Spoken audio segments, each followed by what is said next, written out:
حضرت غلام علی دہلوی رحمۃ اللہ علیہ مثل مدر جان جانا رحمۃ اللہ علیہ کے بہت اجل خلیفہ فرماتے ہیں کہ میں ایک مرتبہ کسی دعوت میں چلا گیا اور اس دعوت میں مشتبہ لقمہ میرے منہ میں آ گیا، تو آنے سے میری کیفیات ساری کی ساری دب گئی، قبض کی کیفیت طاری ہو گئی۔ کئی دن میں کوشش کرتا رہا مگر کیفیات دوبارہ بحال نہ ہوئی۔ میں اپنے شیخ مرزا مظہر جان رحمۃ اللہ علیہ کی خدمت میں حاضر ہوا۔ میں نے کہا حضرت اس طرح مشتبہ کھانا کھا لیا اور مجھے بعد میں احساس ہوا میری کیفیات جو ہے وہ دب گئی ہیں۔ حضرت نے فرمایا کہ روزانہ میرے پاس آیا کرو، میں تمہارے اوپر خصوصی توجہ ڈالوں گا۔ فرماتے ہیں ایک مرتبہ مشتبہ کھانا کھانے کا وبال یہ تھا کہ میں 40 دن ان کی صحبت میں گیا۔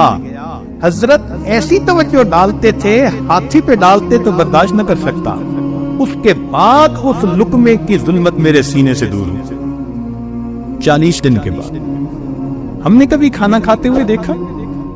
یہ کھانا آیا کہاں سے ہے؟ حالانکہ یہ فرض ہے، شریعت میں فرض ہے کہ کھانا کھانے سے پہلے دیکھے یہ حلال ہے یا حرام ہے، یہ فرض ہے بندے پر۔ ہمارے گھروں میں ہوتا ہے ٹریش کین، جو چیز ہے اس کے اندر ڈال دو۔ آج ہم نے پیٹ کو ایسا بنا دیا، ادھر کی چیز بھی ڈال دو اور ادھر کی چیز بھی ڈال دو، یہ نہیں سوچتے کہ اگر چیز دوسرے کی ہے پیٹ تو اپنا ہے نا، اور اس کا نقصان تو اپنے کو ہوگا۔ اس لیے کھانے پینے میں بہت احتیاط کرنے کی ضرورت ہے۔ حضرت مولانا احمد لاہوری رحمۃ اللہ علیہ فرمایا کرتے تھے کہ میرے پاس کوئی شخص 40 دن قیام کرے، میرے پاس کوئی شخص 40 دن قیام کرے اور اس قیام میں وہ کھانا میری مرضی کا کھائے۔ 40 دن قیام کرے اور 40 دن میں کھانا میری مرضی کا کھائے۔ اب اگر اس کے سینے میں ولایت کا نور نہ آئے تو میرا نام بدل دے۔ اس کھانے کا انسان کی روحانیت پہ اتنا اثر ہوتا ہے۔ چنانچہ ہمارے پردادا شیخ حضرت خواجہ فضل علی قریشی رحمۃ اللہ علیہ بہت متقی، بہت اتنا تقویٰ کے حیران، بہت احتیاط فرماتے تھے، بہت زیادہ احتیاط فرماتے تھے، کھانے پینے میں بہت زیادہ احتیاط فرماتے تھے۔ یہاں تک کہ جب کہیں تبلیغی سفر پر نکلتے تھے تو اپنا کھانے کا سامان اپنے ساتھ رکھا کرتے، کسی کے گھر سے نہیں کھاتے تھے۔ شرط ہوتی تھی کہ میں آپ کے یہاں ٹھہروں گا، کھانا میرا اپنا ہوگا۔ گھی، آٹا، دال، یہ چیز اپنے پاس ہوتی تھی۔ ایک خادم ہوتا تھا، بس وہ پکاتا تھا اور حضرت وہی تھوڑا سا کھانا کھاتے تھے۔ فرماتے تھے میں وقت تب دوں گا جب شرط یہ کہ کھانا میرا اپنا۔ یا اللہ، ان کے خلیفہ تھے حضرت خواجہ عبد المالک، چوک قریشی میں رہتے تھے۔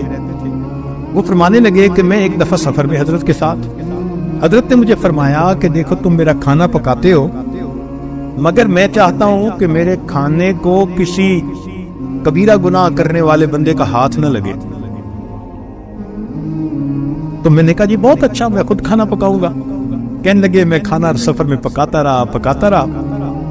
ایک دن کھانا پکایا اور میں نے دسترخوان حضرت کے سامنے بچھایا، اتنے میں وہ شہر کا جو کوئی کونسلر بڑا تھا وہ حضرت سے دعا کروانے آ گیا۔ تو صاحب خانہ نے اس کی رعایت کی کہ بھئی بہت ذمہ دار بندہ ہے، دور سے چل کے آیا ہے، تو اس نے بھیج دیا حضرت کے پاس، اور وہ حضرت کے پاس آ کر بیٹھا اور اس نے کہا حضرت دعا کر دیں، فلاں کر دیں، تو حضرت نے دعا کر دی۔ اب جب وہ چلا گیا تو کہتے ہیں کہ میں نے حضرت کے سامنے کھانا رکھا، حضرت نے کہا میں نے تو کھانا نہیں کھانا، میں نے تمہیں کہا ہوا نہیں کہ میرے کھانے کے لیے شرط ہے؟ حضرت کھانا تو میں نے پکایا۔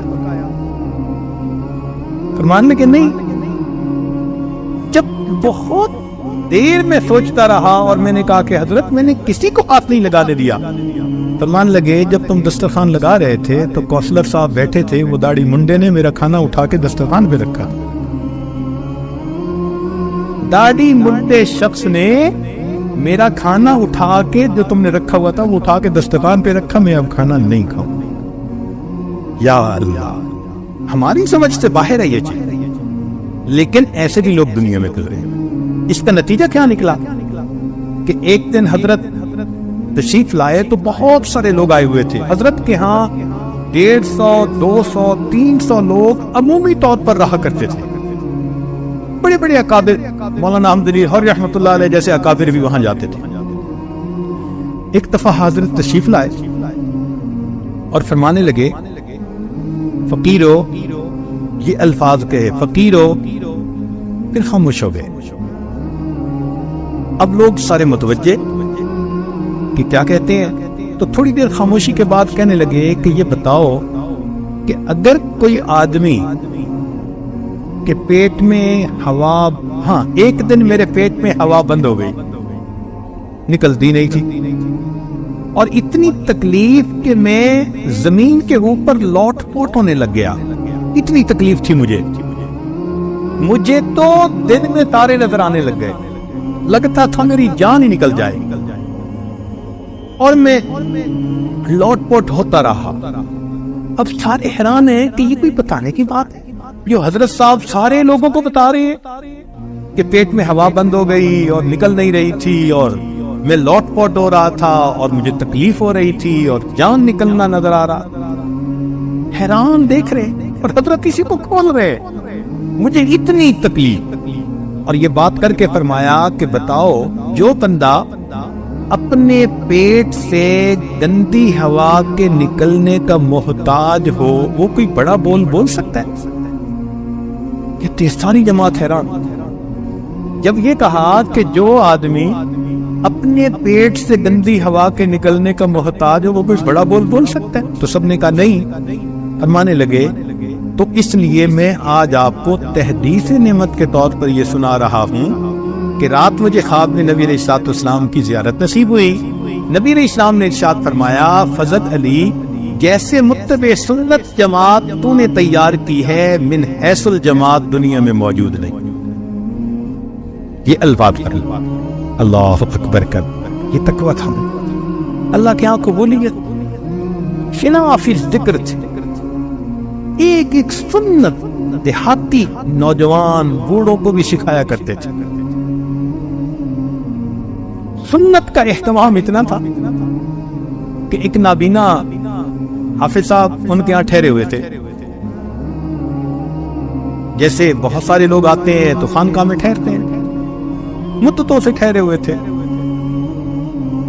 اب ایک دن جمعہ کا دن تھا, مسجد کے اندر سرکنڈے کی چھت تھی اور بھیڑوں نے وہاں ایک اپنا جگہ بنا دی تھی, اور وہ کبھی اس کو کاٹ دیتی تھی بھیڑ, کبھی اس کو کاٹ دیتی تھی. تکلیف تھی لوگوں کو. لوگوں حافظ صاحب کے ذہن میں خیال آیا کہ آج بھیڑوں کو یہاں سے بھگائے. لوگ انہوں نے ایک لاٹھی لے کے اس کے اوپر کپڑا باندھا اور آگ لگوائی, اور سرکنڈے کی چھت, اور اوپر آگ جو بھیڑوں کو دکھائی تو وہ بھیڑیں تو کیا مرتی, چھت نے آگ پکڑ لی. اس زمانے میں جب 1 روپے کی بڑی قیمت ہوا کرتی تھی, مسجد کی چھت بھی جلی, گھروں کی چھت بھی, اور گھر کے حضرت فرماتے تھے کہ 30-40 ہزار روپے کا نقصان ہوا لوگوں کا. وہ بستی میں پھیل گئی آگ, ایک چھت سے دوسری تیسری.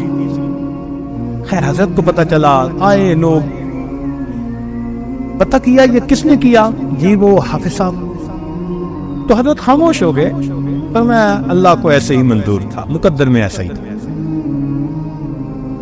تیسرا دن ہوا تو ایک آدمی بیٹا ہوا اور وہ مٹھائی لے کے آیا. حضرت میرے ہاں بیٹا ہوا اور میں خوشی کی وجہ سے ان سب سالکین کے لیے مٹھائی لایا ہوں. تو حضرت نے وہ مٹھائی لوگوں میں بھی تقسیم کی, اور اس میں حافظ صاحب کو پوچھا وہ کدھر ہے بھائی, ان کو تو نظر نہیں آ رہے. حضرت نے ان کی مٹھائی اپنی چادر کے کونے میں باندھ لی، اچھا جب ملیں گے تو میں ان کو دوں گا۔ محبت اتنی، اتنا نقصان پرواہ نہیں۔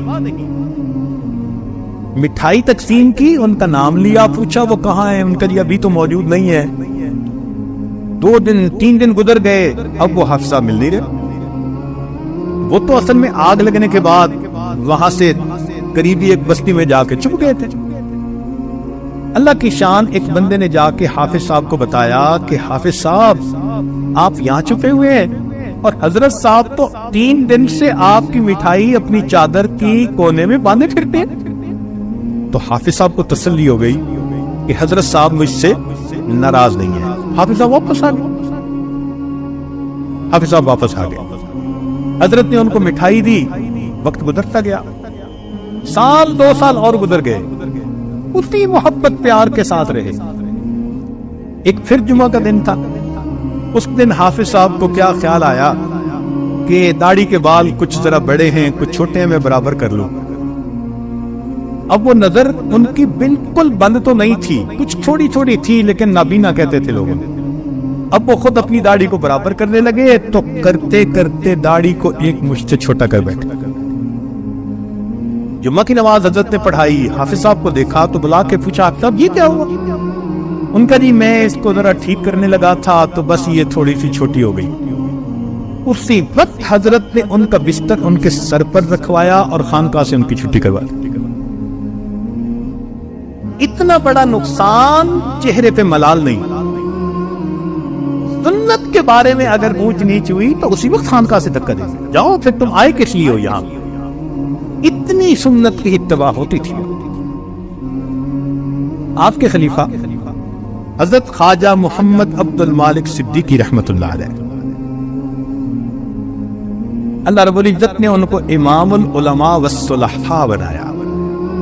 چنانچہ جب ملک تقسیم ہوا تو بہت سارے علماء نے حضرت مدنی رحمت اللہ علیہ کو خط لکھا کہ پہلے تو آنا جانا تھا، مسئلہ ہوتا تھا تو آپ کی طرف رجوع کر لیتے تھے، اب ملک تقسیم ہو گیا، اب کیا کریں؟ تو حضرت مدنی رحمت اللہ علیہ نے 3 بندوں کے نام دیے کہ یہ پاکستان میں ہیں، جب تمہیں ضرورت ہو ان سے پوچھ لینا، میری ضرورت نہیں پڑے گی۔ ان میں سے ایک خواجہ عبد المالک صدیقی رحمت اللہ علیہ، نام لکھا ان کا۔ اکثر دارالعلوم دیوبند کے دورے پر جایا کرتے تھے اور ہر سال 2 ہفتے دارالعلوم دیوبند میں رہا کرتے تھے حضرت صدیقی رحمت اللہ علیہ۔ ایک مرتبہ حضرت نے 1 ہفتے بعد جانے کا ارادہ کر لیا۔ لکھو پتہ چلا دارالعلوم کے کہ حضرت 1 ہفتے کے بعد جا رہے ہیں اس مرتبہ، تو حضرت تیاری کر رہے تھے۔ اتنے میں حضرت مدنی رحمت اللہ علیہ دارالحدیث میں تھے، انہوں نے حدیث کے درس کو موقوف کیا، روکا اور حضرت سے ملنے کے لیے آئے۔ حضرت سمجھے کہ بس الوداعی ملاقات کے لیے آئے ہیں، پوچھا کہ کیسے تشریف لانا ہوا؟ تو حضرت مدنی رحمت اللہ علیہ نے فرمایا کہ حضرت آپ ہر سال طلباء کو 2 ہفتے دیا کرتے تھے، اس دفعہ 1 ہفتے کے بعد جا رہے ہیں، اگر ہماری کوئی کوتاہی تو معافی مانگنے کے لیے آئے ہیں۔ میں نے حدیث کا درس موقوف کر دیا، طلباء کمرے کے دروازے تک بیٹھے ہیں، جب تک 1 ہفتہ اور ایکسٹینڈ نہیں کریں گے ہم دارالحدیث میں نہیں جائیں گے۔ حضرت نے 1 ہفتہ اور رہنے کا ارادہ فرمایا، تب حضرت مدنی رحمت اللہ علیہ نے آ کے درس شروع فرمایا۔